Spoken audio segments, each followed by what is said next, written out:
दुनिया में हर मुसलमान मर्द औरत पर कुरान में नमाज फर्ज की गई है। नमाज को जो भी मुसलमान नहीं पढ़ता है वो अल्लाह की नजर में सबसे नीचे है। इसलिए सभी को 5 वक्त की नमाज अदा करनी चाहिए। ए नबी सल्लल्लाहु अलैहि वसल्लम, जब मेरे बंदे मेरे बारे में आपसे सवाल करे तो आप कह दें कि मैं बहुत ही करीब हूँ। हर पुकारने वाले की पुकार को जब भी वो मुझे पुकारे कबूल करता हूँ। इसलिए लोगों को भी चाहिए कि वो मेरी बात मान लिया करे और मुझ पर ईमान रखे। यही उनकी भलाई के लिए बेहतर है। बिस्मिल्लाहिर्रहमानिर्रहीम। दोस्तों, आज की इस वीडियो में हम आपको एक मुसलमान लड़की के बारे में बताने जा रहे हैं। जब एक मुसलमान लड़की तालाब में नहा रही थी तो वहां बहुत से गैर मुस्लिम लोग इकट्ठा होकर उसे बाहर निकलने को बोलने लगे। उसके बाद कुछ ऐसा हुआ जिसे देखकर वहां मौजूद तमाम लोग मुसलमान हो गए। तो दोस्तों, ऐसा क्या हुआ उसके बारे में हम आपको आगे बताएंगे। इसलिए मेरी आपसे गुजारिश है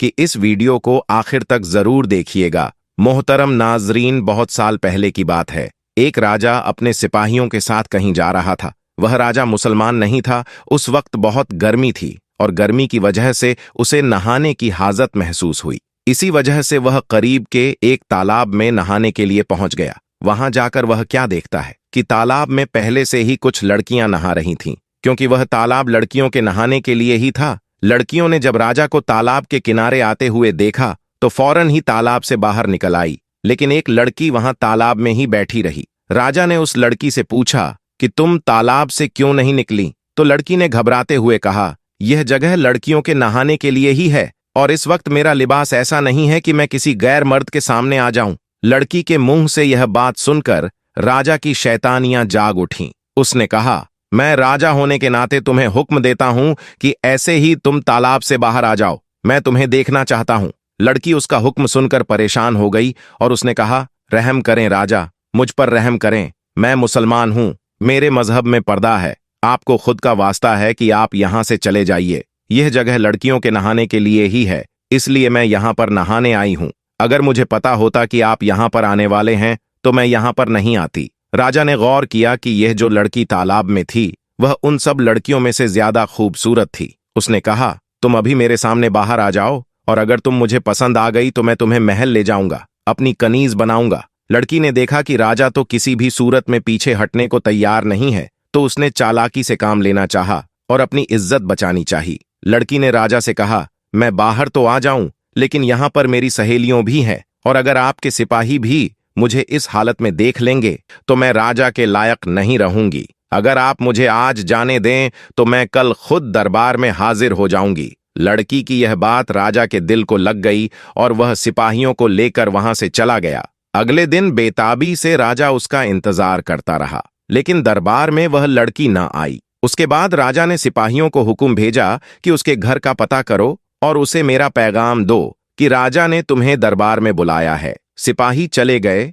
और ढूंढते ढूंढते उस लड़की के घर तक जा पहुंचे। जब सिपाही उस लड़की के घर पहुंचे तो उन्होंने उस लड़की के बाप से कहा, जो कि पेशे से एक सुनार था। सिपाहियों ने कहा कि राजा ने तुम्हारी बेटी को दरबार में बुलाया है। अगर वो आज दरबार में नहीं हाजिर हुई तो राजा उसे उठाकर ले जाएगा। और यह धमकी देकर राजा के सिपाही वहां से चले गए। दरबार में वापस आकर उन्होंने बताया, हुजूर, वह तो एक मुसलमान सुनार की बेटी है और हम आपका पैगाम बाप बेटी तक पहुंच कर गए हैं। अब राजा दूसरे दिन भी इंतजार करता रहा लेकिन वह लड़की नहीं आई। राजा को अब बहुत गुस्सा आ गया। उसकी बेचैनी बढ़ती चली जा रही थी। अगले दिन जालिम राजा ने सिपाहियों को हुक्म दिया, तुम जाओ और दोनों बाप बेटी को गिरफ्तार करके मेरे सामने हाजिर करो। सिपाही फौरन रवाना हो गए और वह सुनार के घर जा पहुंचे लेकिन आगे से दरवाजे पर ताला लगा हुआ था। लोगों से पूछने पर पता चला कि वह लोग तो कल रात ही घर छोड़कर चले गए। लेकिन जब इस बात का इल्म जालिम राजा को हुआ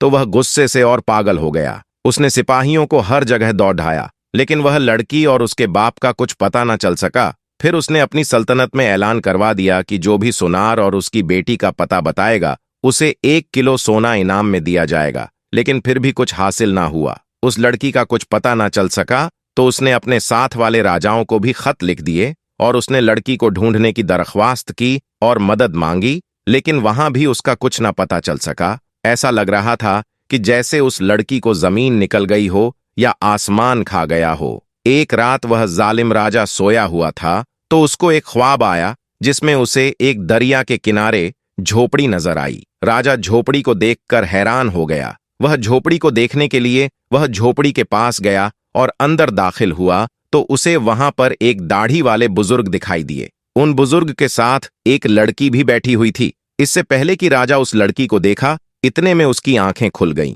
यह वही बाप बेटी हैं जो झोपड़ी में छुपे हुए हैं। वह उस इलाके को जानता था।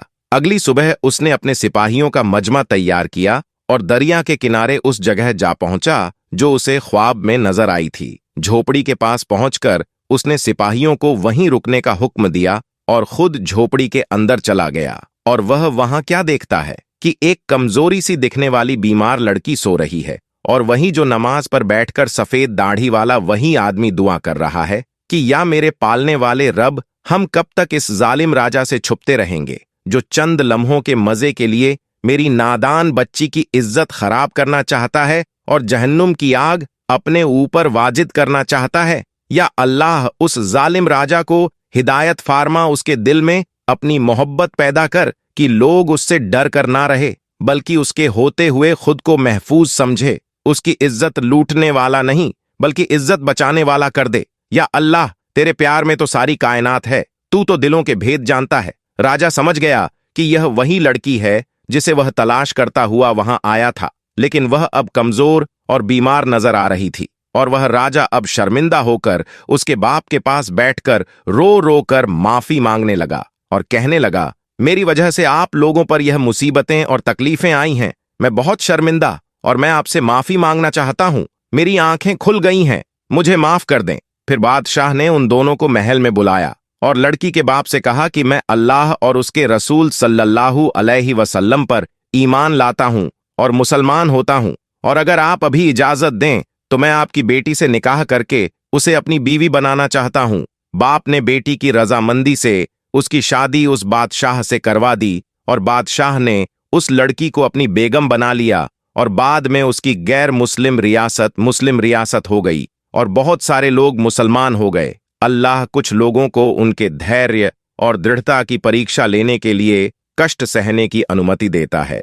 अल्लाह कभी कभी दूसरों की परीक्षा लेने के लिए कुछ लोगों को कष्ट सहने की अनुमति देता है कि वे उनके प्रति कैसी प्रतिक्रिया करते हैं। नमाज शब्द सलात का उर्दू पर्याय है और सलात अरबी शब्द है। कुरान शरीफ में बार बार इस शब्द का इस्तेमाल हुआ है। नमाज, हर वो आदमी जिसने कलमा पढ़ा है और उसकी उम्र 7 साल से ज्यादा है, उस पर फर्ज है। अगर कोई भी मुसलमान नमाज को दुनिया के कामों के लिए छोड़ देता है तो वो अल्लाह की नजर में गुनहगार है। तो मेरे प्यारे दोस्तों, हम उम्मीद करते हैं कि आज की वीडियो आपको जरूर पसंद आई होगी। अल्लाह ताला से दुआ है कि अल्लाह ताला हमारे लोगों पर अपनी नजरें कायम करें और उनके दिल फिर दे और उनको हिदायत दें ताकि वह अपनी आवाम के लिए आसानी कर सकें। आमीन सुम्मा आमीन।